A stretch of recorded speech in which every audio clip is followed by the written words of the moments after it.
The feeling of Friday being good is definitely still in full swing. You're watching the morning show right here on ETV. Good morning in case you've just joined us. Now, the story of the Masira family hasn't stopped just as yet. Back for a third and more fired up season. Kings of Jo Burg is set to premiere globally on the 13th of June on Netflix. Now, this time the stakes are a lot higher. The drama is more intense. The budget is bigger and the cast, man, an absolute powerhouse lineup spanning between 3 countries, all bringing the heat. And lucky for us, 3 of the Kings are right here in studio with us. First up, he's an award-winning actor, a musician, a husband, a father, and when he's not on set, he's apparently throwing elbows in Muay Thai ring. Basically, a walking action movie.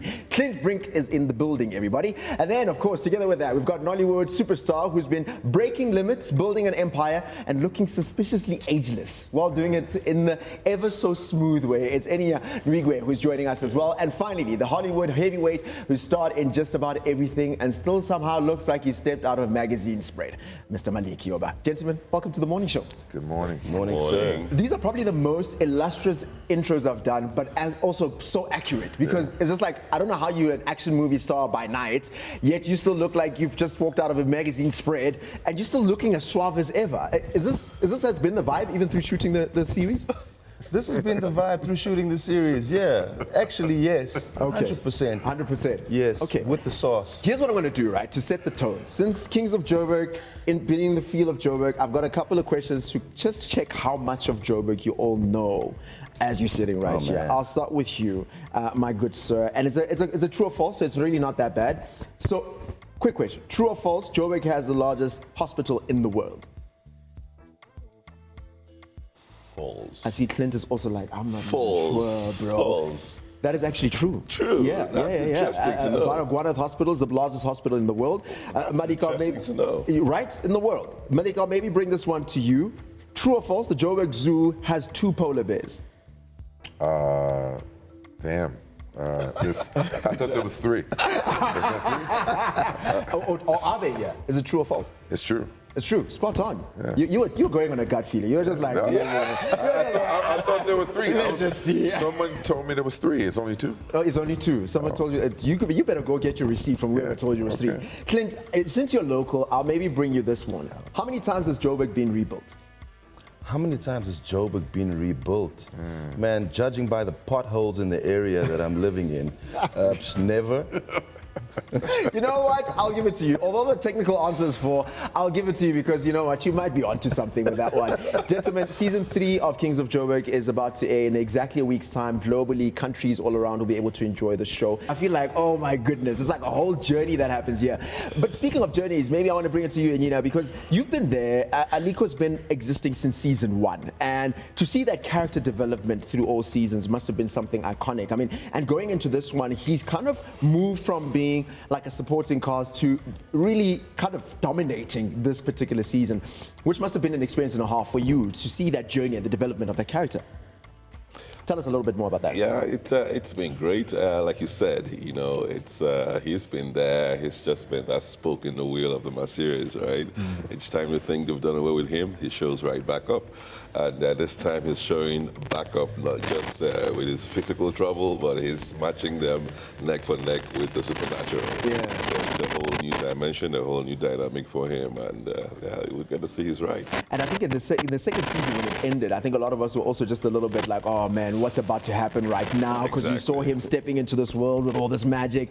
But at the same time, we've seen the Masira is also stepping into this. The little boy is showing his eyes. There's a lot going on over there. Feels like he just started, actually. Yeah. Kings of Jo Burg just started. Yeah, it feels like it's just like turned a whole complete new leaf in this moment. Yes. And Malik, I mean, you know, something that's interesting that happens also in this season, right, is in the previous 2 seasons, we've seen how there was this collaboration between South Africa and the US. In the first season, we had Michael Anthony, who was here playing Magic Turner. We had the very legendary Terry Vaughan, who is just an absolute stellar star, also in the first season. And fast forward, you also see these, again, beautiful bilateral relationships, apart from South Africa-United States relationships on the political side, still existing to this day. How important is that in terms of just showcasing the global appeal of a show like this that's able to just reach any corner of the world because the storyline is just so good?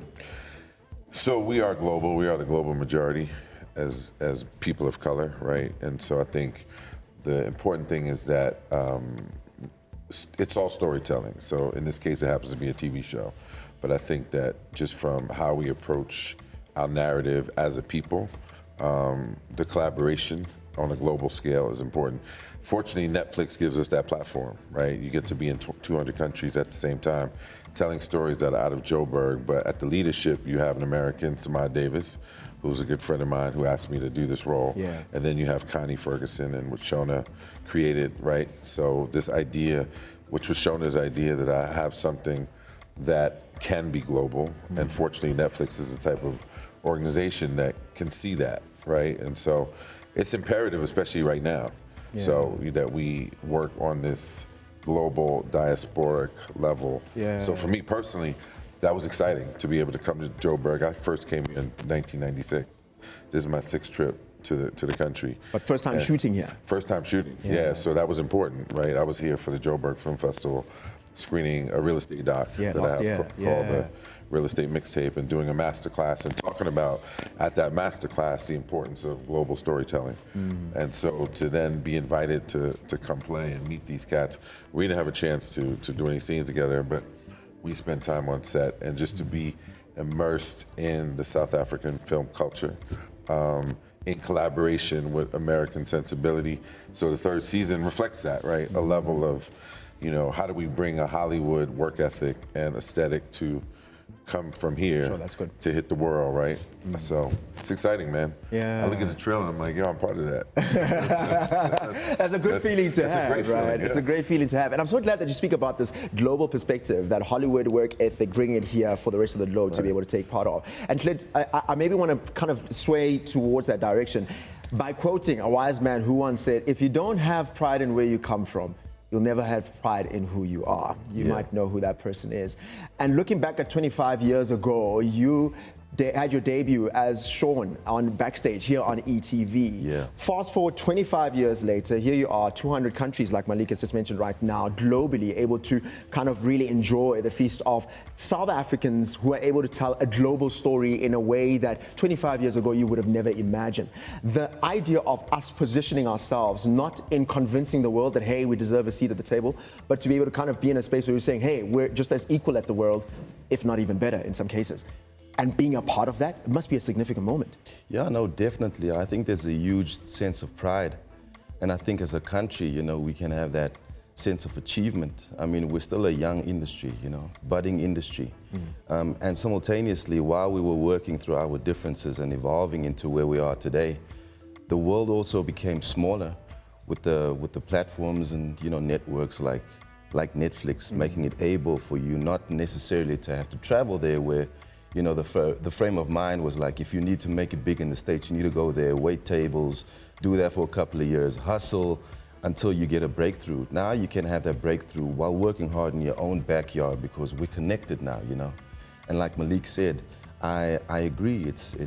I think as a species, the human race, we are now hungry for that connection and for that interconnection, for something that's bigger than our understanding outside of the country, and it is reflective in the show. And what better medium than, the medium of amplification, where we are sitting right now, that what you say really reverberates and echoes through 190 countries.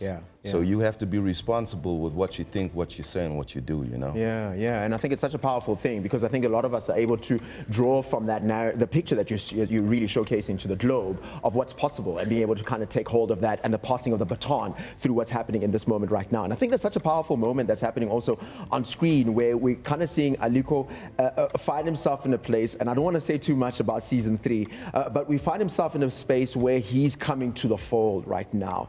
Do you feel that versus at the start of season 1, that there's been that development in yourself in terms of your craft, even outside of Kings of Jo Burg, that there's been this growth, you kind of feel like, actually I am a big deal. Actually, my surname is Nwigwe, and you got to put some respect on that, because I've worked on such a fire project in the same way that we see it with Aliko. Of course, every project that an actor does adds an extra rank, to his. To his uniform. So yes, there's been projects between the last time we shot season 3 and now, And my career path has always been one from the onset that imagined a world or a continent where we were together, not Nollywood, not Gallywood, not Josiewood, but Afriwood, so to speak. That's so good. And I always felt like we were better off as a united front, to get that seat at the table globally than to be fragmented, and Kings of Jo Burg happens to just be the perfect vehicle. I've done quite a few projects here before now. Yeah. I've worked with Nandamo, Katleho, and the rest of them. I've done quite about 2 or 3 of, if I'm not mistaken, projects in South Africa prior, but Kings of Jo Burg just ties it all in. Again, like we said, at a time where the world is watching on one platform, it's no longer... I've always said through the interviews that you have world-class actors. I have so much respect for the industry here and the talent here. However, I see the system has been one for TV. Now the world gets to see. Now Hollywood can be anywhere in the world as long as the execution is great. Yeah. Now we can show the world that we don't have to come over there to be at the table, but we can be at the table filming here, and they can come here. So I think this is the best thing out of the continent, execution-wise, and it shows that we have come to stay. And I'm so glad what you're saying, because, even just the 3 of you sitting on this couch represents that so well. And I think that's why even in the opening, we still make mention of the 3 countries represented here, of that coming together, not this fragmented thing. And Malik, you kind of step into this, your role, your character in season 3 of Kings of Jo Burg is playing this close relationship lover of Veronica, which I think a lot of us are feeling like, wait. Hey, what's going on here? Tell us about, playing and acting with this absolute iconic queen, king, really, actually, that Connie Ferguson is. And I think it's really just from that acknowledgement and celebration of just the powerhouse she is here in South Africa. Right. Well, I've been following Connie on Instagram probably since COVID. And I watched her journey with Shona. And I was connected mainly because I knew Samad, right? So I didn't know her, but I knew her, and I saw her journey, and I saw the grace with which she was handling her loss and her commitment to the show. And so I had this relationship before I met her. So when Samad asked me to do the role, he was like, you're going to be playing with a legend in the country, and that's dope, right? To enter this space at a high level with someone who's so respected. And then working with her and getting to know her, she's an incredible human in spirit, and she's incredibly strong too. I don't think people realize. No. We're not shocked by that. We know for sure. If you hug her, it's like, which is a lover, when a woman, I'm just saying. All right, Malik. Listen, she's carrying my seed, right? Yeah. Like she's carrying my cat. So to enter the space as her lover, as her partner, as a man who's going to respect and admire this woman with her determination, and then go after what she needs to do and follow her from, my character's American, and he follows her from San Francisco to Johannesburg, and then he gets busy with all the things and discovers along the way this mythology and, which I think is really dope. So on so many levels, this just hits. And the invitation was easy. Come to Cape Town and shoot for 3 weeks. Yeah. Even though it's Kings of Jo Burg, I shot in Cape Town. And, I got the chance to not just work on the film, but I have some other business interests in the country around real estate, development. Okay, that's incredible. That's incredible. And so to be able to think about the participation here, not just from the filming, but the storytelling. And the storytelling is inclusive of economic development. That's good. Wealth creation for the community. Because I first came here in '96, right? Yeah. Where New York Undercover was a huge, huge deal here. Yeah. And you couldn't conceive of this level of production at the time. Although I did meet with Dow Root, the South African director at that time, about doing a project, which we ultimately didn't do. But even then, I was interested in working on the continent. And you could have never imagined that it would be on the scale as what Kings of Jo Burg would be. I think that because what I saw in '96 was I'm in Coronation listening to R. Kelly. I'm watching kids here 2 years after apartheid ended, wearing FUBU, looking at New York Undercover, looking at what we were doing, listening to the music we were listening to. There was no internet, but you're seeing how far your story travels. Yeah. And Hollywood's trying to tell you it doesn't. And you can't be an international star because we can't sell you in international markets. That's a constant narrative. And as a person from the hood in New York, specifically, and saw what hip hop did. Hip hop was born in my lifetime. Yeah. And so I watched it come from the hood when it was just on cassette tapes, when it was 12 inches, when it got on radio, when they only played it at night on Fridays after midnight. Yeah. They didn't play it in the morning, to watch it become a global phenomenon. When you understand the power of who we are as a people, and to your point about it shouldn't be, provincial, it should be global, right? This is the stuff we've all been talking about. So I think it's important to recognize that as much as it's about a show, it's also about a moment that's also part of a movement. Yeah. Right. Yeah. And I get to travel around the world. So some of the things you talked about earlier about, who we are, representing 3 countries, these conversations are happening in Brazil, they're happening in Kingston, they're happening in Lisbon, in London, in Lagos, in Brooklyn. And we need to really understand the moment from a much broader perspective. I'm so glad that you bring that perspective, to make us realize that so many times we could see, especially in this very fast-paced world where we're just consuming onto the next, that we could see something like this and go, oh man, it's a new season, great, watch it, keep it moving. But miss the very key turning point in terms of what's happening between this global citizenship that we're growing as time passes, and the connection and the relationships that are forming for generations that's to come. But even understanding Samad Davis, right, who's a producer, Samad works across 16 African countries. Yeah. He's a kid from Newark, New Jersey, right? He's got business interests from Dubai to New York to Atlanta. Same with me, right? And again, the stuff we've been talking about, being able to own the moment. We can create content, we can own things, we can distribute them, we don't have to wait.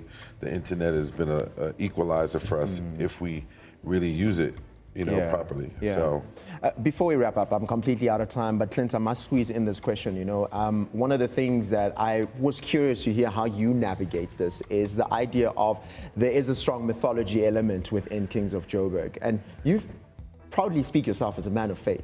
How do you navigate the space where you're going, man, this is moving in a space where I'm just like, on a normal day, I would have been like, no, I'm not entertaining that. But to be able to separate the character from your reality as Clint Brink because of the absolute contrast between the two. Hey, bro, well, we can look at this thing on a couple of different levels, but like we are sitting here, we all woke up serving something this morning, right? Whether it's a belief system, whether it's within your faith, whether it's your job, whether it's a schedule.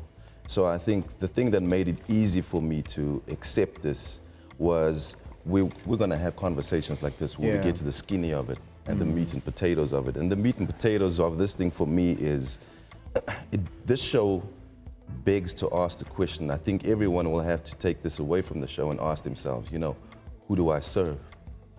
And when I serve it that particular way, what fruit does it bear, And this is evident and reflective in the characters' journeys, their choices, their behavior, and also the results of their choices, Yeah, and we definitely see that as the show progresses, that there's a kind of what you're putting in and what you're getting out, the seed that you're planting and the fruit that comes from it. Well, gentlemen, look, I think Kings of Jo Burg Season 3 is the biggest one yet. I think what it's done, not just in terms of the storytelling, like we rightfully have in this conversation, in terms of uniting the global perspective of what can come out, number one, from people of color, from this side of the equator in terms of Africa in itself, but also for us to be able to know that, hey, we actually have the goods, and be reminded that what we have is just as good as what the world is putting out, again, if not better. So, Mr. Nwigwe, Mr. Yoba, Mr. Brink, thank you so much. Kings, thank you for the work you do. Thank you for just continuing to show us that it is possible, because I think it's going to be an incredible season. Can I say one more thing? Yeah, absolutely. So I just want to say the name of the platform. It's a co-investing platform for real estate assets here in South Africa, and it's called fracprop.co.za. Okay, and that's the one that you're saying, that's the direction I've partnered with some local South African business folk, and so this is being launched right now. So when we think about the storytelling, the wealth creation, the ownership here's an opportunity. Does this mean you're going to be moving to South Africa I'm sometime going to be soon? doing a lot more work on Okay. the continent. I've been doing stuff on the continent since the 90s, but I'll be doing more stuff here for sure. Okay, Yeah. now 100%. We're looking forward to it. Well, gentlemen, it's been great to be chatting to you this morning. I'm looking forward to the new season come next week Friday, and I think it's going to be an incredible time because if this trailer is anything to go by, it promises to be a killer season. So thank you so much. Thank you. An absolute great conversation. Kings of Jo Burg Season 3 streaming globally on the 13th of June next week Friday on Netflix. And we'll get to see if the next chapter of the Masira family is the next one or the last one. Is it the final chapter of the story? I guess that's a question we'll have to wait to get more clarity on. About this time next week, I guess you'll have an answer. A massive thanks to my guests this morning, Clint Brink, Malik Yoba, as well as Enyinna Nwigwe, joining us right here on The Morning Show. We're wrapping up the show in just a bit. Don't go anywhere. We'll be right back.